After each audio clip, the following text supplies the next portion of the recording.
जय बाबा की दोस्तों, आज के इस वीडियो में हम बताने जा रहे हैं आपके लिए कि आप पर कोई गलती हो चुकी है। कनागतों के लास्ट में दिन यानी कि 2 तारीख को या 1 तारीख को हमको ऐसा क्या करना चाहिए जिससे हमारी गलतियों को हमारे पितृ देवता मरे हुए सभी घर के कुल देवी देवता हमको माफ़ कर दें और हमारी जो कि इच्छाएं हैं, क्योंकि हमारे कार्य रुके हुए हैं, वो सफल हो जाएं 1 साल के अंदर। ऐसा उपाय बताने जा रहा हूँ दोस्तों। बहुत ही अच्छा उपाय है, ये 100% कारगर है।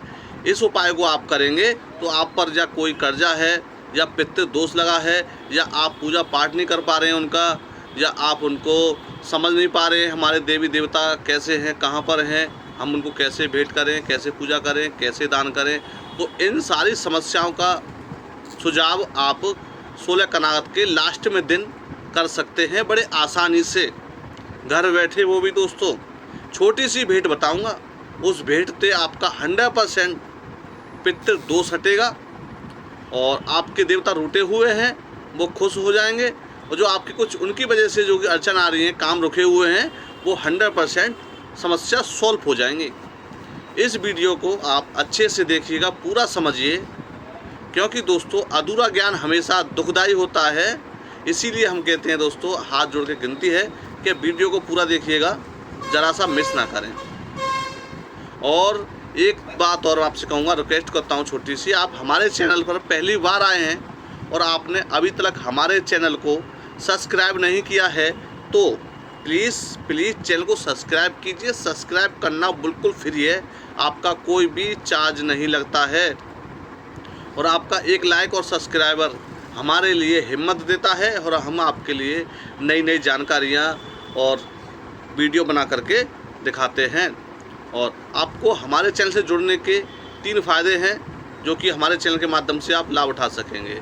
एक तो आपका कोई भी प्रकार का जादू टोना जैसी समस्या है तो आप इलाज करा सकते हैं निःशुल्क, कोई चार्ज नहीं है। और आपके घर में कोई दिक्कत चल रही है तो आप घर बैठे पता कर सकते हैं। एक फ़ोटो एक हाथ ऐसे भेजना, एक हाथ ऐसे भेजना, ये इस तरीके के फ़ोटो आपको सेंड करने हमारे कॉन्टैक्ट नंबर पर। दोस्तों हमारा कॉन्टैक्ट नंबर भी आपको प्राप्त होगा। और यूपी शहर के कोई भी स्थल धाम से ट्रैवल कोई फेमस चीज़ देखनी है वो आपको हमारे चैनल के माध्यम से देखने को मिल जाएगी दोस्तों। तो आप शुरू करते हैं वीडियो को दोस्तों, बिना समय बिताए, और आप अच्छे से समझिएगा, सुनिएगा। जैसे कि अभी 16 कनागत लगे थे दोस्तों, 19 तारीख से शुरुआत हुए और 16 दिन पूरे हो चुके हैं, और आप जाने कि उनकी पूजा नहीं दे पाए और कोई भी भेंट नहीं कर पाए, और आपको पितृ दोष बताया गया है, या किसी भी बस पैसे की तंगी मान लो या समय की कमी मान लो, आप कुछ भी नहीं कर पाए अपने देवताओं की वजह से, और आपकी कुल देवी देवता रूठे हुए हैं और आपके पितृ रूठे हुए हैं आपसे, और आपको दोष लगा हुआ है, तो जो उपाय मैं जो बताने जा रहा हूँ ये सारे काम सफल कर देगा। और उनकी वजह से जो भी आपका बना हुआ काम बिगड़ा है या कोई किसी काम में रुकावट आ रही है, वो 100% आपका सफल हो जाएगा इस उपाय के माध्यम से। ने बहुत पहले, जो कि आज भी चल रहा है, बहुत पहले जो कि समय पहले 2-4 साल पहले या 20 साल पहले, 50 साल पहले, ये मतलब चला आ रहा है, एक परंपरा है, आपने सुना होगा। जब हमारे घर पे कोई मेहमान आते हैं, जब मेहमान आते हैं तो कुछ ना कुछ लेकर के आते हैं, ठीक है, और हम उनकी सेवा पानी करते हैं, खाना पीना करते हैं और बढ़िया नाश्ता देते हैं उनके लिए, उनकी फेवरेट चीज़ घर पर बना के उनको खिलाई जाती है। इसी प्रकार से एक हमारे घर में 16 कनागत, यानी कि सभी के मतलब हमारे भारतवर्ष में 1 महीने ऐसा आता है साल में जो कि 16 कनागत, श्राद्ध भी उसको कहते हैं, जो कि हमारे घर के देवी देवता, कुल देवी देवता, पितरों को, मरे हुए को, सबके लिए घर पे आने का वो होता है आगमन। यानी कि वो सब लोग, कहना ये है कि वो सब लोग हमारे घर पर आते हैं। जब वो आते हैं तो आपने देखा होगा हिंदू धर्म में सब लोग इनके लिए श्राद्ध में कुछ मीठा बनाते हैं, कुछ सेवइयाँ बनाते हैं, कुछ चावल बनाते हैं, अपनी अपनी उनको पता रहती है कि हमारे उनकी क्या फेवरेट चीज़ है, तो वही बना के लगा देते हैं। उनको पता होती है कि हमारे इनकी डेट कब हुई थी, तो उसी दिन उनको श्राद्ध देते हैं। अपनी माँ की अलग देते हैं, पापा के अलग देते हैं, और दादी के अलग देते हैं, दादा के अलग देते हैं। उनको पता होती है दिन के हिसाब से, उसी हिसाब से वो मतलब उनको श्राद्ध का दिन फिक्स कर लेते हैं। जब ये तो आने की क्रिया रही, आपने भोजन किया, उनको सब कुछ आने पर उनको सेवा की, वेलकम किया उनका, ठीक है। जब हमारे घर से रिश्तेदार विदा होते हैं तो आपने ये भी परंपरा सुनी होगी, तो उनके हाथ जोड़े जाते हैं, पैर भी छुए जाते हैं। मेहमान हैं हमारे घर के, ठीक है, कि हाथ जोड़ रहे हैं, आपके पैर छू रहे हैं, गलती सलती हैगी वो माफ़ कर दी हमसे, जो हमने बना वो किया आपसे। तो इसी प्रकार से जब हमने रिश्तेदार को विदा करते हैं, इसी प्रकार से हम अपने घर पे आए हुए पितृजनों को विदा किया जाता है लास्ट वाले दिन, जो कि पूर्णमासी के दिन लास्ट श्राद्ध होता है। उस दिन आए हुए हमारे सभी पितृ बड़े बूढ़े देवताओं को उनको विदा किया जाता है। उस दिन भी श्राद्ध होता है। और कुछ लोगों के घर में तो मतलब बीच में 1-2 बार दे दिया, छुट्टी हुई, और किसी किसी के यहाँ तो भाई शुरुआत में दिया जाता है एक श्राद्ध, और एक लास्ट में दिया जाता है। जब उनको विदा करे जाते हैं, वो लास्ट में देने वाला होता है जब विदा करते हैं। तो उस समय पर हमको क्या करना चाहिए लास्ट वाले श्राद्ध के दिन? वही है बस सोचने समझने वाली बात। आपको वहाँ पर एक छोटा सा काम करना है मेरे कहने से, और आपको आगे बढ़ने से कोई नहीं रोक सकता। भाई रुकिए, अभी जाना मत, वीडियो पूरा देखिए। आपकी मनोकामना है, जो भी इच्छा है, रुकावट आई आपके लिए कैसी भी, तो उसी समय पर आप अपनी कामयाबी को हासिल कर पाएंगे। करना क्या है, लास्ट श्राद्ध के दिन आप जब अपने पितृजनों को घर से विदा करते हैं श्राद्ध देने के बाद में, तो आपको उसी ही वक्त, यानी कि विदा के रूप में, आपको मैंने बताया मेहमान जब आते हैं उनको पैर छुए जाते हैं, गलती मानी जाती है। विदा के रूप में हम उनको कुछ पैसे भेंट करते हैं, विदा के रूप में हम कुछ पैसे भेंट करते हैं या कपड़े भेंट करते हैं अपने मेहमानों को खुश करने के लिए, अपने रिश्तेदारों को, अपने मानों के लिए खुश करने के लिए, कि जा कर के हमारे पे वो कृपा बनाए रखें, आशीर्वाद बनाए रखें, हमारी किसी से वो बुराई ना करें। बहुत चीज़ें होती हैं, बहुत समझ से सोचते हुए उनका मान सम्मान रखा जाता है, पैसा दे करके, उनको कुछ कपड़े भेंट कर करके। अब उसी क्रिया को देखते हुए आपको सोचना चाहिए, समझना चाहिए।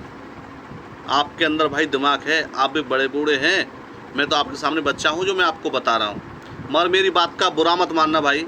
जो भी मेरे वीडियो को देख रहे हैं, आप कमेंट कर सकते हैं किसी भी तरह का, और कमेंट में ओम नमः शिवाय ज़रूर लिखिएगा दोस्तों, जय श्री राम लिखिए, जो भी आपको अच्छा लगे मेरे हिसाब से आप कमेंट कर सकते हैं। और उसी हिसाब को समझते हुए देखते हुए आपको भी एक भेंट करनी है, एक छोटी सी हांडी लानी है। मैं विधि बता रहा हूँ, आप अच्छे से समझिए और लिख लीजिएगा उसको, विधि को, बहुत कारगर विधि है, आप इसको हल्के में मत लेना। एक छोटी सी हांडी लेनी है आपको, उस हांडी के अंदर आपको रखना क्या है मैं बता रहा हूँ आपके लिए। उस मटकी को लेकर के दोस्तों, जब आप श्राद्ध कर रहे हो उसी समय पर आप उस मटकी को साथ में लेकर के जाइएगा। आप अपना खाना जो भी बनाते हैं श्राद्ध पे दीजिएगा, वहाँ पानी भी रखिए पात्र में, और उसी समय में उस मटकी को आप 51 रुपये की भेंट रख करके 5 तरह के मिष्ठान रख दीजिएगा उसमें, किसी जो पॉलिथीन में या मतलब लिफाफे में, सूखा ऐसा मिठाई रखेंगे सूखा, जो कि उसमें सड़न पैदा ना हो, जो कि आपको 1 साल तक, यानी सूखी मिठाई सूख जाती है लेकिन सड़ती नहीं है, कीड़े नहीं पड़ते हैं, इस तरीके की मिठाई आपको लानी है 5 प्रकार की। चाशनी वाला मत लाइएगा, बेकार हो जाएगा। तो एक 51 रुपये की भेंट भी आपको उसमें है रखनी है, किसी में लिफाफे में पैक करके रख सकते हैं 51 रुपये की भेंट, और उसी समय पर आपके लिए वहाँ पर रख देनी है। आपको हाथ जोड़ना है, धूप लगानी है, जो भी हमारे घर के पितृ देवी देवता हैं। और मैं समझ रहा हूँ कि आप विदा ले रहे हैं हमसे और जा रहे हैं, और आपका जो स्थान है खेत पर बनाया है आपने, थान बनाया है, या कहीं वो इधर उधर, मतलब कोई भी देवी देवता है दोस्तों, हर वक्त आपके घर में नहीं रहता है, उनका भी आना जाना हर वक्त लगा रहता है। उनसे प्रार्थना कीजिए, हे महाराज हमसे जो गलती हुई है वो माफ़ करें, हमारे बच्चों से गलती हुई है वो माफ़ करें, जो आपकी वजह से हमारे को किसी प्रकार का नुकसान या दोष हुआ है वो उसको गलती मान के हम गलती मान रहे हैं, और उसको जल्दी से जल्दी हमारी मनोकामना है पूर्ण करें। और आने वाले अगले श्राद्ध तक जो हमारी समस्या हैं, कुछ समस्या आप जो कि भोजपत्र पे लिख देना, एक भोजपत्र का तोड़ा लेना है, और जो आपकी क्या क्या समस्या है वो लिख दें, और आप क्या चाह रहे हैं होने वाला समय में या आने वाले 1 साल में हमको क्या प्राप्त हो जाए वो लिख देना। उस मटकी में मिठाई के साथ में वो भोजपत्र भी रख देना है। उसके ऊपर 51 रुपये की भेंट रख देनी है। इस प्रकार से तो मटकी आपको तैयार करनी है। फिर बोलना है, हे महाराज, मैंने जो मेरी अरदास है वो मैं आपको बता देता हूँ और मैंने आपको भोजपत्र पर लिख के भेंट कर रहा हूँ, और जो भी हमारे से गलती सलती हो गई, हम जो आपको कुछ आपकी पसंदीदा चीज़ हम समझ नहीं पाए हैं, देख नहीं पाए हैं, और जो मैं आपको विदा में कुछ मिष्ठान है, कुछ पैसे हैं, जो हमारी गलती हुई है वो आप स्वीकार करें, और आज के बाद गलती हमसे नहीं होगी। और जो हमारी गलती सलती होगी, हम दे नहीं पाए, जो पैसे रखे हुए हैं, आप उसके हिसाब से कुछ भी कर सकते हैं। एक कपड़ा भी, उसको कपड़े में मटकी बांधी जाएगी, वो भी आप कपड़ा उसको दे सकते हैं कि ये हमारा आपकी भेंट है, यानी कि आपकी विदा है। जो आपकी इच्छा है वो मांग सकते हैं उनसे, जो आपने गलती की है उसकी क्षमा मांग सकते हैं। और आप क्या चाह रहे हैं अपने देवों से, कि आप चाह रहे हैं कि हमारे घर की जो समस्या है उनको ख़त्म करें, आने वाले जो कि हमें पूजा पाठ करते हैं उनका हमें फल मिले, जो हम मेहनत करते हैं उसका फल मिले, इस प्रकार की मान्यता आप करके माने और प्रार्थना करें। उस मटकी को बंद कर दें। हांडी पर कलावा बांध करके आप अपने घर के बरामदे में, या पुराना घर है आपका बड़े बूढ़ों के हाथ का, उस मटकी को वहाँ पर टांग दीजिएगा, वहाँ हाथ जोड़िएगा। और जब किसी भी घर के किसी सदस्य को ऊपरला चक्कर हो जाए या भूत व्याधा का आपको संकेत मालूम पड़ता है, हमारे घर के किसी बच्चे पे, भैंस पे, किसी बड़े बूढ़े पे कोई भी संकेत महसूस होता है, तो उस मटकी को उतारें आप खुंटी पर से, उस व्यक्ति के ऊपर से 21 बार उतार के फिर मटकी को वहीं टांग दीजिएगा। मैं लिख के दूँगा, उसी वक्त उसके ऊपर का किराया धराया जो भी भेजा हुआ है ना, उस मटकी के उतारे से ही सॉल्व हो जाएगा। वह मटकी आपकी 1 साल तक काम आएगी। इसको कहते हैं दोस्तों जादू ही मटकी। जो पहले आपने कहावत तो बहुत सुनी होगी, कहानी बहुत सुनी होगी, जादू की मटकी या जादू की झाड़ू, ये इसी प्रकार से तैयार की जाती थी, शक्तियों के बंधनों से, अपने कुल देवी देवताओं के बंधनों से तैयार की जाती थी। ये हमने एक जादू की मटकी तैयार की। आपके सभी देवताओं का, कुल देवियों का उस पर वास है, वहाँ पर रहती हैं, उस मटकी के माध्यम से आपके घर पर रहती हैं। जब उसके ऊपर आप उतारा करेंगे तो दर्द होने वाली जो समस्या है ऊपर चक्कर से बिल्कुल छू हो जाएंगी, और आपका कारोबार रुका हुआ होगा उनकी मदद से वो चलने लगेगा, और आपके घर में पैसे की आन होगी, पैसे के भंडारे भरने लगेंगे दोस्तों, क्योंकि आपने पैसे दान किए हैं और आपने वस्त्र दान किए हैं और उनके लिए मिष्ठान दान की है। 1 साल के लिए आपने पूरा भंडारा उनके लिए कर दिया। उसको कहते हैं दोस्तों 1 साल का हमारी राशन हमने इकट्ठा कर लिया। जब बैसाखी महीना लगता है दोस्तों, तो हम या आप मोहल्ले पड़ोस में, गांव में गेहूँ ले लेके कुटियाँ भर लेते हैं कि भाई गेहूँ खेती हो रही है, कुटिया भर लो, उसको 1 साल तक खाएंगे। तो इसी प्रकार से आपने अपने बड़े बूढ़ों के लिए, बुजुर्गों के लिए, अपने पितरों के लिए जो मर चुके हैं उनके लिए आपने 1 साल का पूरा राशन भर के रख दिया। उनको बहुत शांति मिलती है, उसकी मदद से वो आपके घर में रहते हैं। और कुछ आपने अरदास मांगी उनसे, और आपकी 100% वो सुनवाई करेंगे। 1 साल के अंदर दोस्तों मैं बताता हूँ आपको बहुत फ़ायदा मिलेगा ये क्रिया करते हैं। तो इसका आप अवश्य ध्यान रखिएगा, जिसको कर सकते हैं।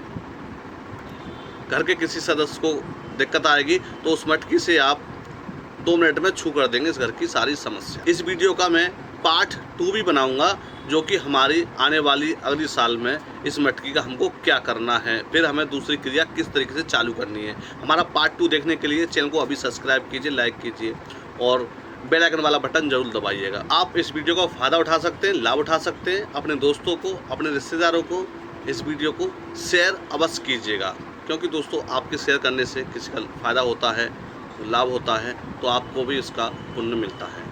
तो उम्मीद करता हूँ ये वीडियो आपको पसंद आया होगा। आप शेयर भी करेंगे, कमेंट भी करेंगे, लाइक भी करेंगे दोस्तों, और आपने सब्सक्राइब भी कर लिया होगा चैनल। चलता हूँ, कल फिर मिलूँगा नई वीडियो के साथ दोस्तों। जब तक के लिए जय हिंद, जय भारत, जय बाबा।